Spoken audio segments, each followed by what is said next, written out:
Hello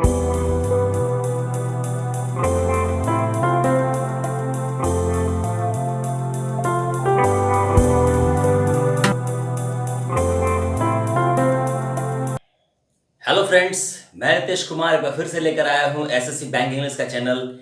और आज का जो हमारा वीडियो है फ्रेंड, वो है कॉमन एरर सीरीज के ऊपर। कॉमन एरर सीरीज का पार्ट 1। मैंने आपको पहले ही बताया फ्रेंड कि हम लोग एसएससी सीजीएल के लिए, चूंकि अभी हमारा सीजीएल का एग्जाम होने वाला है, बैंक के भी एग्जाम होने वाले हैं, सीपीओ का एग्जाम होने वाला है, तो उसको ध्यान रखते हुए कॉमन एरर सीरीज मैंने शुरू किया फ्रेंड। कॉमन एरर सीरीज का पार्ट 1 हम लोग देखने जा रहे हैं। ये जो पार्ट 1 में जो क्वेश्चन होंगे, सभी पार्ट में मैं 5 क्वेश्चन लेके आऊंगा और उसको हम लोग डिस्क्राइब करेंगे, उसके कॉन्सेप्ट्स को देखेंगे और उससे संबंधित संभावित क्वेश्चन को देखेंगे। तो हमारा जो वीडियो होगा कॉमन एरर का, उसको आपको बिल्कुल ध्यान से देखना होगा। और वीडियो को देखने से पहले आप एक कॉपी खोल लेंगे फ्रेंड। कॉपी खोल के जो क्वेश्चन अभी स्क्रीन पर आने वाला है, स्क्रीन पर आपके सामने पहले 5 क्वेश्चन आएंगे फ्रेंड, उन 5 क्वेश्चन का आप नोट डाउन कर लेंगे कॉपी में। और उसके बाद उस क्वेश्चन को कहां कहां उसमें गलतियां हैं और उसके कॉन्सेप्ट क्या है, ताकि अगर वही कॉन्सेप्ट दोबारा एग्जाम में आए तो आप गलती ना करें। उसको आपको इस सीरीज में सीखना है फ्रेंड। और इस सीरीज के तहत हमारा पहला वीडियो है आज पार्ट 1। तो सबसे पहले हम देखेंगे वो 5 क्वेश्चन। ध्यान रखेंगे फ्रेंड, ये 5 क्वेश्चन या तो एसएससी बैंक्स, मैट या फिर CDS, NDA, B Ed exams, Vyapam exams, इन्हीं सब से लिए गए हैं, ताकि आपको अगर वो प्रीवियस ईयर क्वेश्चंस हैं, कुछ क्वेश्चन मैं खुद बनाऊंगा इसमें, कुछ क्वेश्चन प्रीवियस ईयर रहेंगे। अगर वो प्रीवियस ईयर क्वेश्चंस हैं तो आपको प्रीवियस ईयर का भी रिवीजन आपको अपने आप होता रहेगा। तो फ्रेंड्स, चलिए देखते हैं कॉमन एरर सीरीज का पार्ट 1 और सबसे पहले देखते हैं वो 5 क्वेश्चन।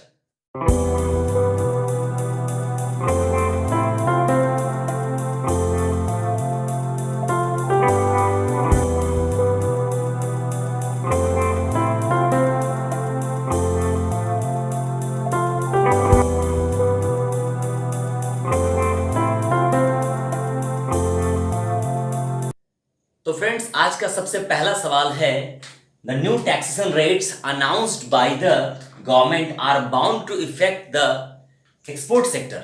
आपने अभी स्क्रीन पर 5 सवाल देखे होंगे, उसमें सबसे पहला सवाल हमारा ये है, the new taxation rates announced by the government are bound to effect the export sector.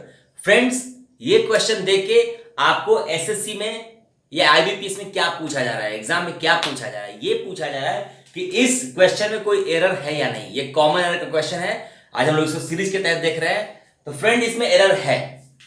Error ये है कि कभी भी बाउंड के बाद अगर टू आ जाए, ध्यान दीजिएगा मेरी बातों का, कभी भी बाउंड के बाद अगर टू वर्ड आ जाए, टू, बाउंड टू, तो उसके बाद हमेशा वर्ब का पहला फॉर्म रखेंगे, bound two plus V1, bound two plus V1। तो क्या ये V1 है? नहीं। इफेक्ट एक नाउन है। इफेक्ट का मतलब होता है प्रभाव। मैंने आपको अपने वर्ब वाले चैप्टर में, वर्ब वाले वीडियो में बताया था कि आपको ये समझना होगा कि नाउन क्या होता है, वर्ब क्या होता है, एडजेक्टिव क्या होता है। अब आपको इफेक्ट को अगर आप वर्ब बोलेंगे तो इसका मतलब आपका वर्ड पावर या आपका पार्ट्स ऑफ स्पीच कमजोर है, आपको उसको सही करना होगा। इफेक्ट एक नाउन है जिसका मतलब होता है प्रभाव, और अफेक्ट एक वर्ब है जिसका मतलब होता है प्रभाव डालना। तो यहां पर बाउंड टू के बाद हमेशा वर्ब का कॉन्सेप्ट बनता है।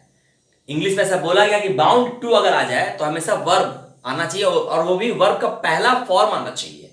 तो बाउंड टू इफेक्ट नहीं होकर यहां बाउंड टू अफेक्ट होगा। सेंटेंस बोलना क्या चाह रहा है कि न्यू टैक्सेशन रेट्स जो अनाउंस की गई है सरकार के द्वारा, are bound to. Bound to जब भी सेंटेंस में लगेगा तो किस तरह के मीनिंग देगा? बाउंड टू का मतलब होता है किसी चीज का होना तय है, ठीक है, यानी बाउंड टू प्लस V1, यानी इस एक्शन का होना तय है। बाउंड टू प्लस V1 का मतलब होता है इस एक्शन का होना तय है। जैसे न्यू टैक्सेशन रेट्स जो अनाउंस की है गवर्नमेंट के द्वारा, उसका एक्सपोर्ट सेक्टर को प्रभावित करना तय है, यानी प्रभावित करेगी ही। तो जब भी सेंटेंस में बाउंड प्लस टू आप देखें, आप हमेशा वर्ब का पहला फॉर्म लगा दें। कभी कभी बाउंड का फॉर दिखेगा आपको, वो प्लेस लेस के लिए यूज किया जाता है, जैसे फ्लाइट के लिए यूज किया जाता है, ट्रेन के लिए यूज किया जाता है। This train is bound for New Delhi, this flight is bound for Mumbai, for San Francisco, this flight is bound for New York, वो अलग कॉन्सेप्ट है। बाउंड के बाद टू रहेगा तो हमेशा V1 देना है आपको। इफेक्ट प्रभाव नाउन है और अफेक्ट प्रभाव डालना। अब इस पे एग्जांपल देखते हैं। This policy is bound to improve the education. This policy is bound to improve the education. State government ने, सेंट्रल गवर्नमेंट ने कोई पॉलिसी बनाई है, उसके बारे में हमने सेंटेंस लिखा या कहीं लिखा हुआ है कि यह पॉलिसी है एजुकेशन सेक्टर को इंप्रूव करेगी, यानी इसका इंप्रूव करना तय है। ये ऐसी पॉलिसी है जो एजुकेशन सेक्टर को इंप्रूव करेगी, तय है। ये बाउंड टू इंप्रूव है, ये इंप्रूवमेंट नहीं है। इंप्रूव यानी वर्ब का पहला form. He is bound to leave his job, he is bound to leave this job. उसका इस जॉब को छोड़ना तय है, यानी वह इस जॉब को छोड़ेगा ही। बाउंड टू लीव, तो कभी बाउंड के पास टू देखें तो हम हमेशा वर्ब का पहला फॉर्म देखेंगे। तो फ्रेंड, आज का ये हमारा पहला क्वेश्चन था और इसका कॉन्सेप्ट देखा हमने। तो फ्रेंड, आज का दूसरा क्वेश्चन है, question number 2। When viewed with his point of view the entire episode gives a different meaning।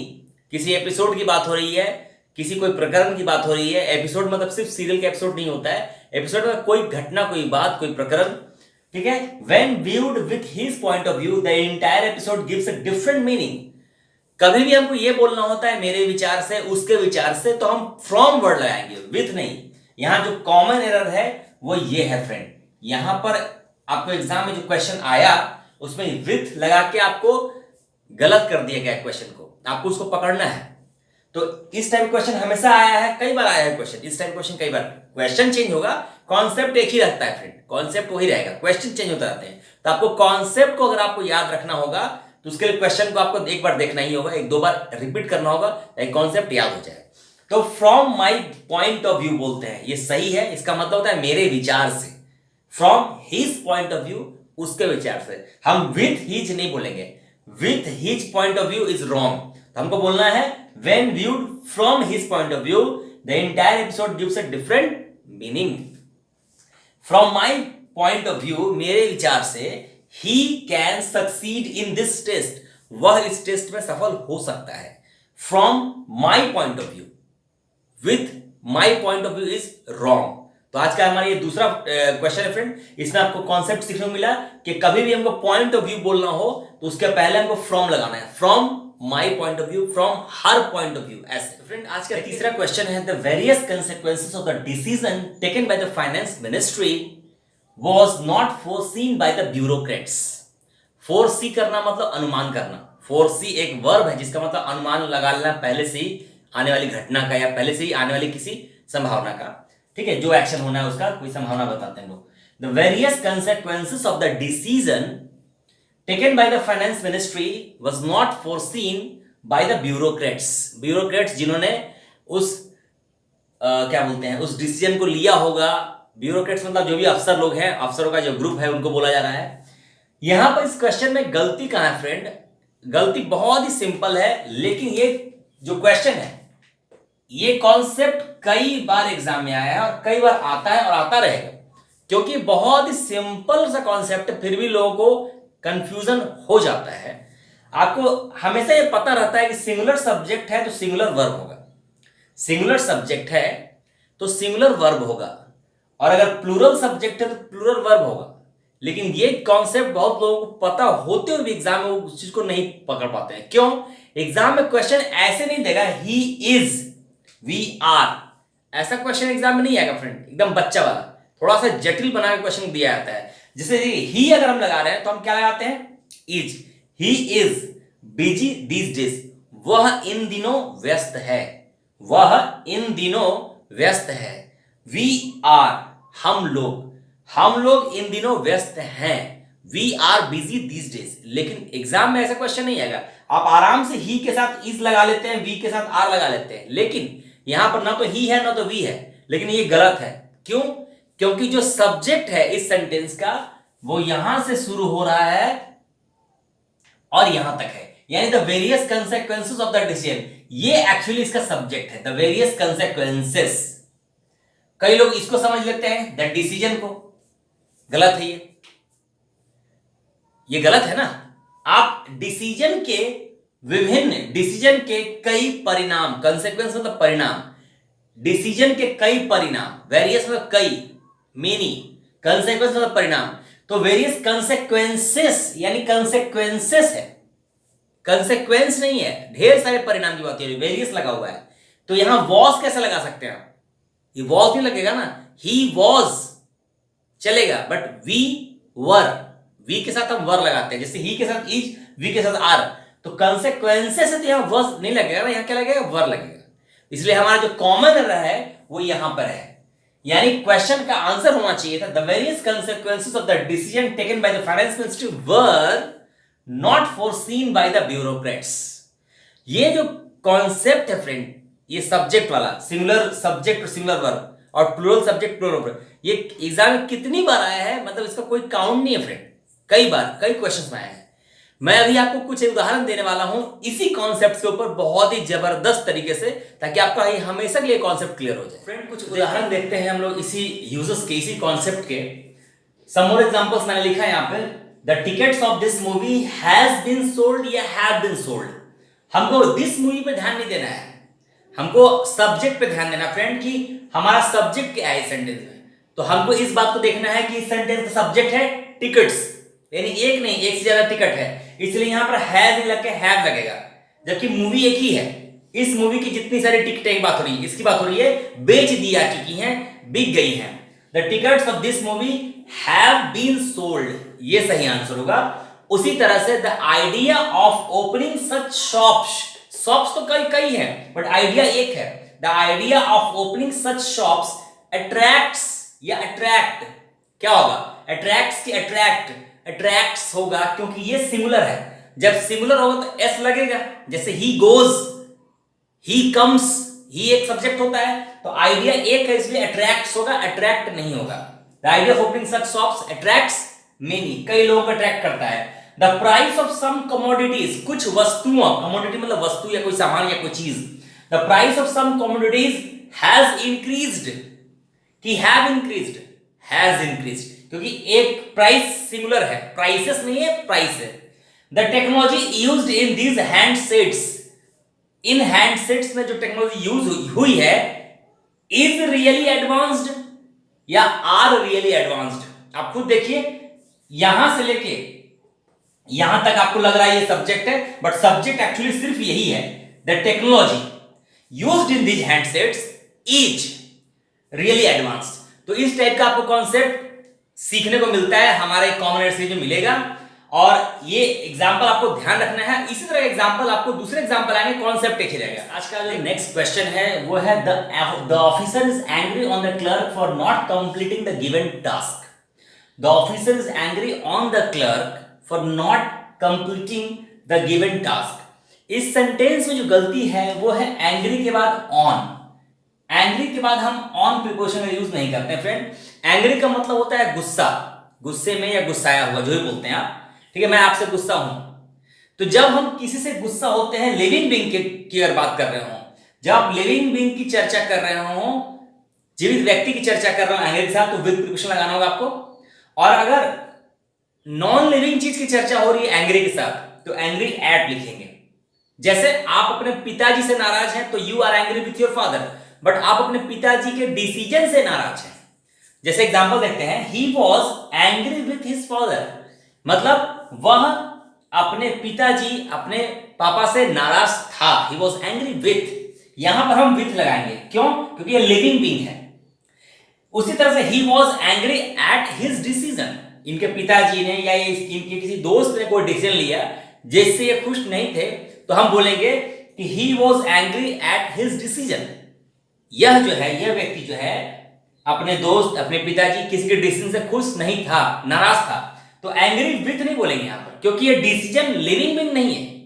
इसलिए angry at non living being, angry with living being. यह आपको कॉन्सेप्ट याद रखना होगा। तो ये आंसर होगा हमारा, the officer is angry with the clerk, the officer is angry with the clerk for not completing the given task. तो फ्रेंड्स, आज का लास्ट क्वेश्चन है, unless you don't pass this test you cannot apply for this course. Unless you don't pass this test, you cannot apply for this course. यहां पर जो गलती है friend वो है don't. ये सब अपीयरिंग क्वेश्चंस हैं, अक्सर एग्जाम में आते रहते हैं। यानी unless वाले सेंटेंसेस में हम not का प्रयोग नहीं करते हैं। ध्यान दीजिए, unless वाले सेंटेंसेस कहने का मतलब ये एक ही सेंटेंस के दो हिस्से हैं और इस हिस्से की बात कर रहा हूं मैं, यहां तो नॉट लगाओ, ये गलत नहीं है, सही है। तो अनलेस वाले पार्ट में हम नॉट नहीं लगाते हैं, विल नॉट, वुड नॉट, कुछ भी नहीं लगाते, नॉट लगाते ही नहीं है, ठीक है।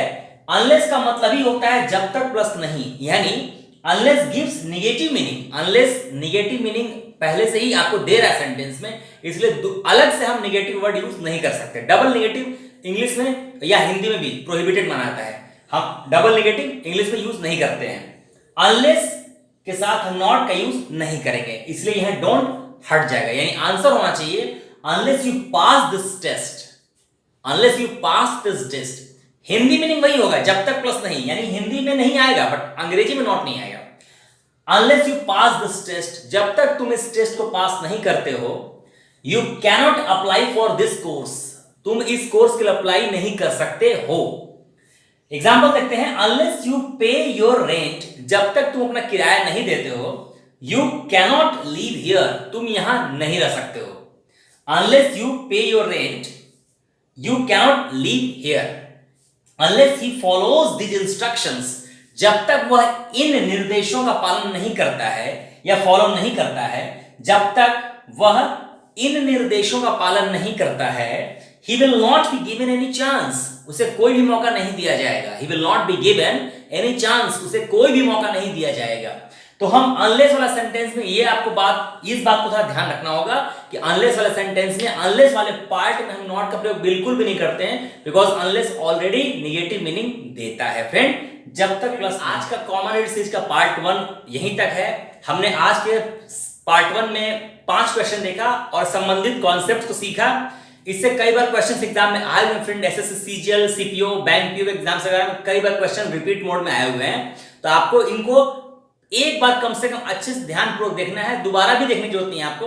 अब एक बार अच्छे से वीडियो को पूरा देखिए ताकि आपको हमेशा के लिए याद हो जाए। अगर कंफ्यूजन है तो बार बार देखिए, किसी तरह कंफ्यूजन है तो कमेंट बॉक्स में आप पूछ भी सकते हैं, किसी तरह क्वेश्चन है तो आपको मेरे दिमाग में। फ्रेंड मैं फिर से बताना चाहूंगा कि मैंने कॉमन एड सीरीज का पार्ट 1 शुरू किया है और अब इसी तरह का पार्ट 2, पार्ट 3 मैं कॉमन एड से रिलेटेड हर एक पार्ट में 5 क्वेश्चन लेकर आऊंगा और खासकर एसएससी, सीजीएल और सीपीओ ओरिएंटेड क्वेश्चन ज्यादा मैं भी यूज करूंगा, क्योंकि फिलहाल अभी उसके एग्जाम अभी आने वाले हैं कुछ दिन में। साथ ही साथ मैं एक्सक्लूसिव कॉन्सेप्ट्स करके एक नया सीरीज शुरू करने जा रहा हूं। वो इसलिए शुरू कर रहा हूं क्योंकि एसएससी, सीजीएल में जो common errors, fill in the blanks और बहुत सारे इंप्रूवमेंट वाले जो क्वेश्चन आते हैं उसमें आपको मदद मिलेगा फ्रेंड। तो फ्रेंड मेरे चैनल को प्लीज सब्सक्राइब कर लीजिए अगर आपने अभी तक नहीं किया है तो, और मेरे सारे वीडियोस को, जो भी वीडियोस आप देखते हैं, प्लीज अपने फ्रेंड्स और वैसे सभी लोग जिनको जरूरत है ऐसे वीडियोस की, प्लीज उनके साथ शेयर करें, सब्सक्राइब करें मेरे चैनल को और मेरे सभी वीडियोस को लाइक करें। फ्रेंड आज के लिए इतना ही, थैंक यू वेरी मच।